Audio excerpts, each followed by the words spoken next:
pouquinho mais da minha história, que eu acredito que seja muito interessante para você também, que sirva como uma superação. O meu estímulo inicial, a minha motivação inicial para estudar, não vinha de mim necessariamente, mas vinha do meu irmão. Por quê? Meu irmão sempre foi uma pessoa extremamente inteligente e ele não precisava ficar como eu, horas e horas e horas naquela luta para estudar, para memorizar, para entender as matérias. Também porque na sala de aula eu viajava, eu ia longe, aí de repente eu voltava a mim e pensava, nossa, eu estou perdendo a explicação, o que a professora estava dizendo, eu já não estava mais ali, né? Mas meu irmão se tornou uma grande motivação para mim porque ele seguia adiante, só que para ele os estudos eram feitos num ritmo diferente. Ele estudava muito menos tempo do que eu, e ele estudava com a televisão ligada, o computador ligado, era tudo ao mesmo tempo, mas ele conseguia memorizar. E outra, o principal, ele não precisava ficar tantas e tantas horas com os cadernos diante de si, nas mãos, porque ele prestava atenção nas aulas. Ok, somos pessoas diferentes, infelizmente, porque eu também gostaria de ser assim, mas não consegui. Eu não conseguia ficar atenta às aulas, eu me perdia muitas vezes, aí eu voltava, presta atenção, você tem que prestar atenção na explicação, mas não, daqui a pouco eu me perdia de novo, eu deixava de prestar atenção e era complicado. Tá, a minha vida foi levando, eu estudei normalmente, primeiro, segundo grau, passava assim de ano, ia medianamente nas provas, não posso dizer que eu era assim uma aluna, uma das melhores alunas da sala, mas era sempre sufocado, ia sempre no sufoco. Mas com isso eu fui para a faculdade, do primeiro ano, sem fazer vestibulinho, né? Não, sem fazer, fiz o vestibular, mas não precisei fazer cursinho, isso, estudando sozinha, estudando da minha forma, do meu jeito. Entrei na faculdade, estudei 3 anos de administração de empresas, mas aí me enrosquei nas principais matérias que envolviam números, matemática, economia, microeconomia, nossa, foi uma loucura. Fui um ano inteirinho para a faculdade sofrendo, porque não conseguia, não passava dali, não passava. Desisti, abandonei a faculdade? Não, de jeito nenhum. O que eu fiz?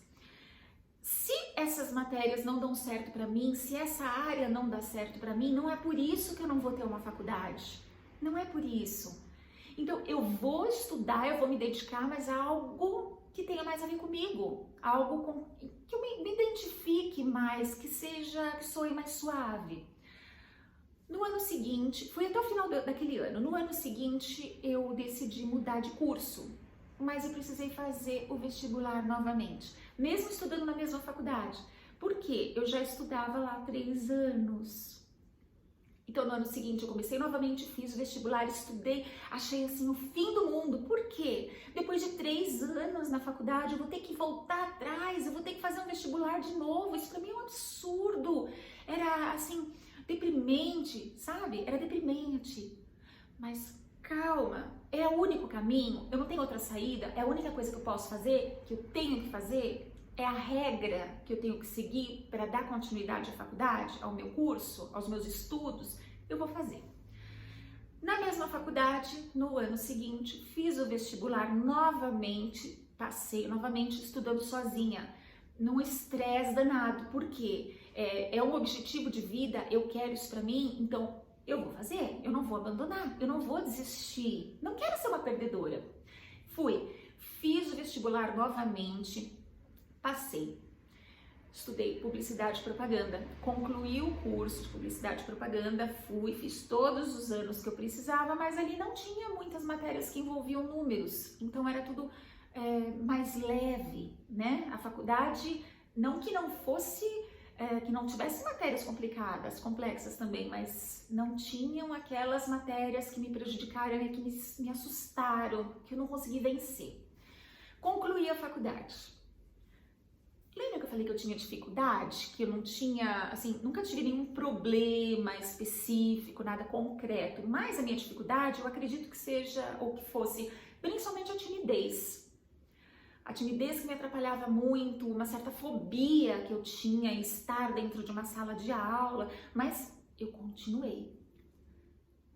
10 anos se passaram. Aquele meu desejo por voltar para uma sala de aula retomou, voltou. Só que aí a minha vontade própria, não é porque eu, puxa, o que seria eu na época sem uma faculdade? Não, eu tinha que ter uma faculdade. Os meus pais acreditavam em mim, a minha família acreditava em mim. Então eu tinha que ter uma faculdade. O meu irmão era um exemplo e ele fazia uma faculdade. Como eu não ia fazer? E, inclusive, eu estudei na mesma universidade que ele. O tempo foi passando, né? Fiz, como eu comentei, como eu estou comentando agora, me inscrevi para fazer uma pós-graduação. E aí eu escolhi a área que eu desejava, no lugar que eu sonhei, que antes eu não tinha coragem, mas aí eu já me sentia mais preparada, já me sentia mais madura. Quando eu fui para a faculdade para fazer a minha inscrição, eu senti, assim, começou para mim uma síndrome do pânico. Aí eu entendi, existia sim algo físico que judiava, que me castigava e que tentava a todo custo me bloquear. Existia. Eu tinha uma ansiedade muito grande e a síndrome do pânico tomava conta de mim quando eu entrava nesses ambientes fechados, com muita gente, que eram os alunos, professores, enfim. Então, vou desistir? Tá, eu identifiquei a minha síndrome do pânico, mas eu vou desistir dos meus estudos, da minha pós-graduação, da área que eu sonhei, pra quê? Pra eu chegar lá na frente depois e falar, eu fui vencida pela minha síndrome do pânico? Não, eu não desejava que isso acontecesse. Então o que eu fiz? Eu enfrentei novamente. Foi fácil? Não foi fácil, não foi nem um pouco fácil. Eu tinha tremedeira, calafrio, eu me sentia mal, mas eu fui, eu não desisti. E isso foi me fortalecendo, isso foi provando para mim mesma que eu podia sim vencer, que não era a minha ansiedade que ia me vencer, que não era a minha síndrome do pânico que ia me vencer. Eu fui adiante.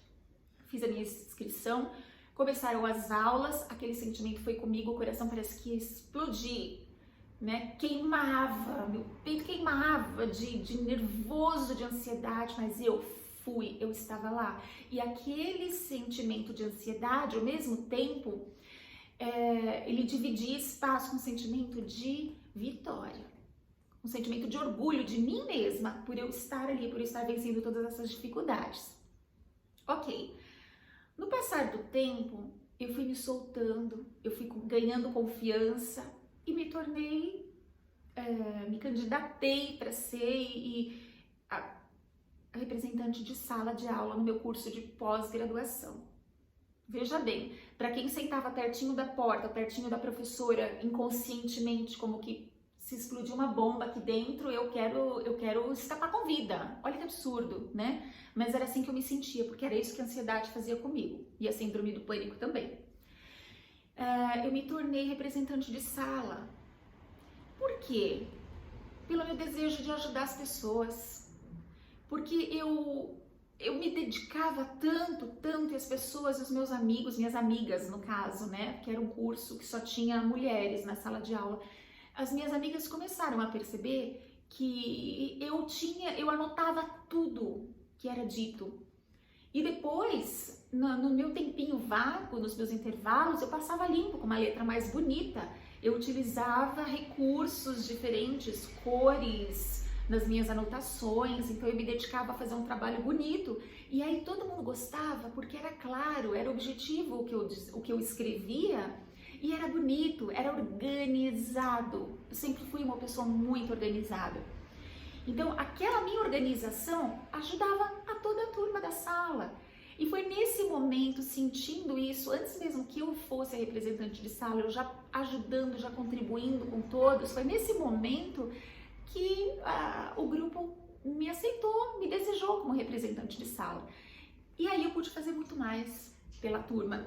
E aí essa minha alegria de estudar, essa minha vontade, esse meu desejo de estudar só se ampliou, só me serviu como incentivo e como uma motivação cada vez maior, para que eu pudesse ir atrás e conquistar a minha formação novamente. No próximo vídeo eu vou contar para vocês aonde iniciou o processo da papelaria fofa na minha vida, porque agora, nesse momento, que eu vou poder explicar para vocês melhor como que a papelaria fofa se tornou parte da minha vida, a partir de quando e o que ela representa hoje para mim. Fica comigo, assiste meu próximo vídeo. Grande beijo!